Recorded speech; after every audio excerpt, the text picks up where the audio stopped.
Sangwa amahoro nshuti mukunzi wobandanya kubana natwe ngaha kuri ino mboneshakure ikugezako amakuru, inkuru kumwe n'ibiganiro bigezweko biriko biravugwa irya nino mu gihugu c'Uburundi no hakurya y'imbibe z'igihugu c'Uburundi mu yandi makungu.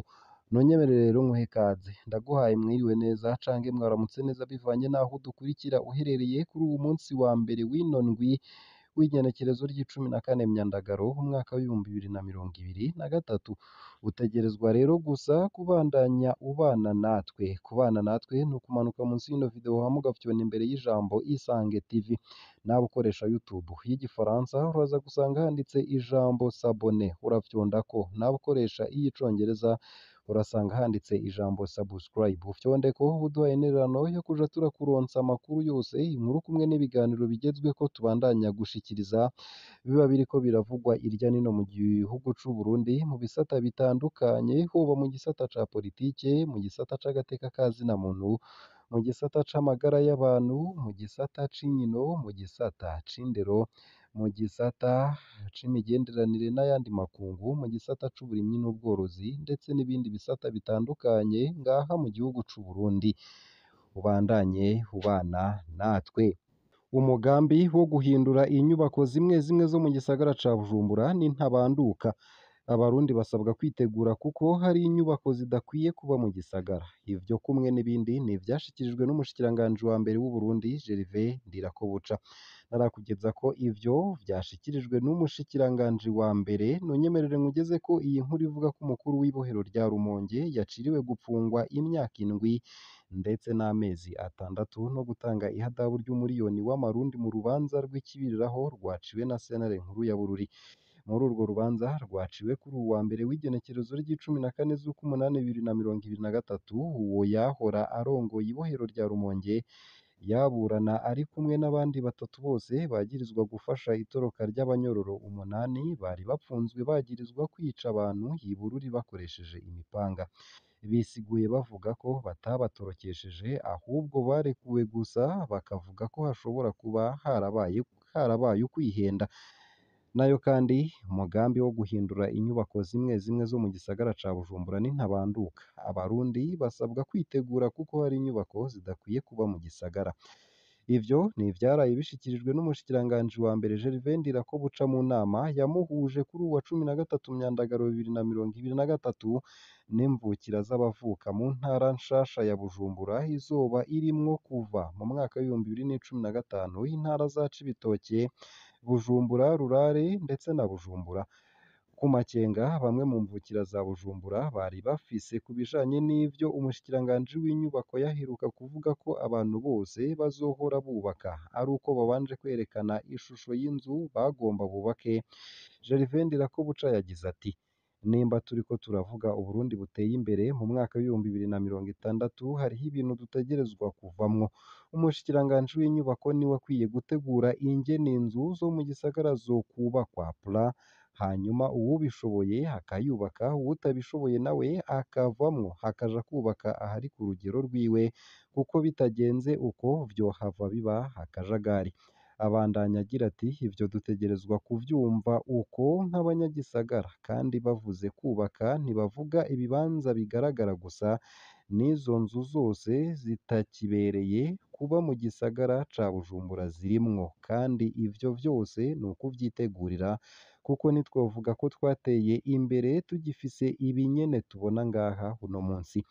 Ishusho y'igisagara itegerezwa kuba yahindutse, ivyo ni ukuvyumva uko nyene. Dutegure imitima. Muranyuzwe? Mutwandikire munyuriye munsi y'ino video.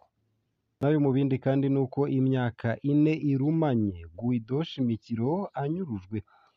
Guido Shimikiro yari umukuru w'umugambwe MSD muri komine Kamenge, ubu ni zone Kamenge.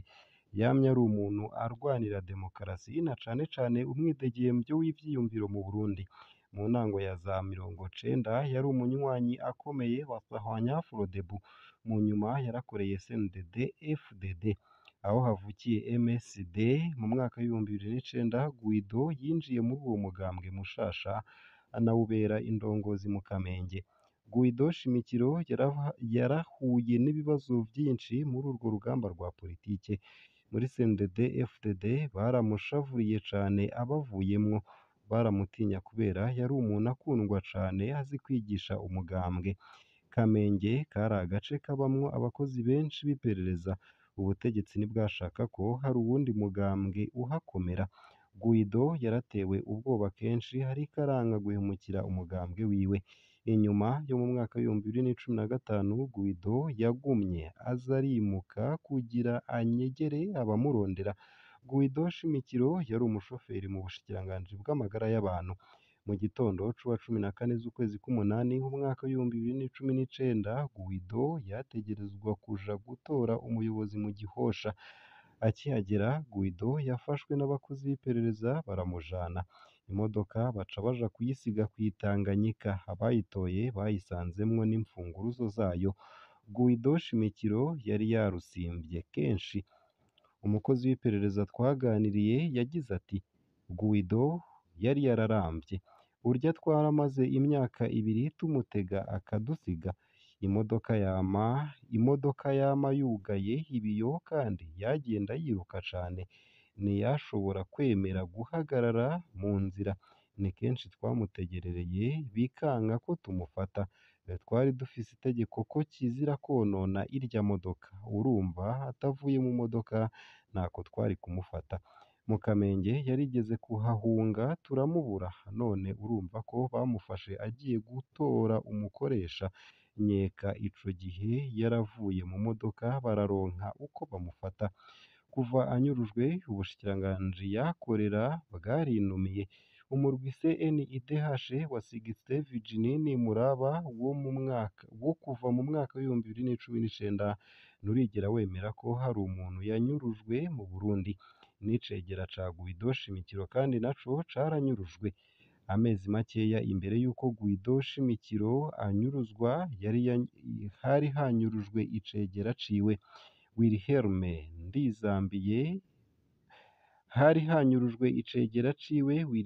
Ndizambiye. Abiwe bakaba bavuga ko Ndizambiye yanyurujwe muri Ndamukiza bibiri n'icumi n'icenda canke inyuma yaho gato.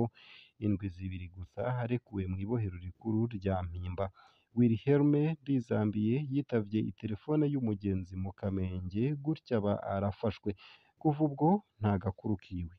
Nayo mu bindi kandi abanyeshure 27 b'Abarundi nibo baronse amahirwe yo kwiga ku buntu kw'ishure rya Olivia University. Bakaba batowe inyuma y'ikibazo bakoze mu kugira bakirwe n'iyo kaminuza mu bisata vy'amagara y'abantu, Medecin Chirurgie, Pharmacie, Soins Infirmiers.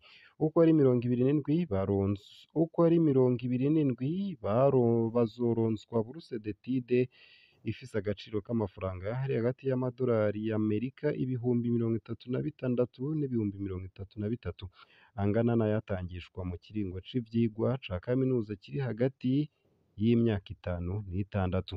Nk'uko bishikirizwa na Paul Cukuma yatanguje iyo kaminuza, abagera ku 8 mu bakoze ikibazo bagera ku 243 nibo bashoboye kuronka n'imiburiburi amanota arenga canke angana na 50%. Abandi banyeshure bagiye baratorwa hisunzwe ubumenyi bafise ndetse n'ububasha buke bw'imiryango yabo bwo kwirihira amashure. Nk'uko yabimenyesheje mu kiganiro yahaye abamenyeshamakuru kuri uwa 14 z'ukwezi k'umunani 2023, yongera ati: "Vyaragaragaye ko benshi mu banyeshure batoroherwa n'ururimi rw'icongereza, ivyatumye benshi bananirwa. Twiteguye kuzobaronsa inyigisho zo kubakarihiriza ubwenge muri urwo rurimi imbere y'uko umwaka w'ivyigwa utangura muri Gitugutu 2023." Iyo kaminuza Olivia University iri mu gisagara ca Bujumbura ahahoze ihoteri Paguidas, ikaba yatanze ikiringo c'indwi imwe kugira ngo abanyeshure n'abavyeyi babo bazobe bahije gusuzuma amasezerano abahuza n'iyo kaminuza biciye muri izo bourse d'études kugira ngo bazoheze bayatereko umukono mu gihe bayashimye. Bimwe mu biri muri ayo masezerano hakaba ari uko umunyeshure yaronse ayo mahirwe yo kwiga ku buntu ategerezwa kuba ari mu Burundi mu gihe azoba akibandanyiriza ivyigwa kuri iryo shure. imwe mu ntumbero iyo kaminuza ifise akaba ari ugushinga n'inyubako z'ubuvuzi kugira ngo abazoheza ivyigwa kuri iyo kaminuza bazoheze baje kugira ico baterera muri ivyo bitaro nayo ngo uyu mugambi wo gutanga amahirwe yo kwiga ku buntu kuri iyo kaminuza ukaba hari uwa Paul Cukuma yatanguje iyo kaminuza kuko ngo nawe yashoboye kwiga ivyigwa vya kaminuza muri Nigeria biciye kuri bourse d'études mwomenya kandi ko muri abo 27 cumi ari abigeme nayo 17 ari bo b'abahungu nayo iyo kaminuza kandi ikaba itanga ivyigwa mu rurimi rw'icongereza mu bisata 13 byayo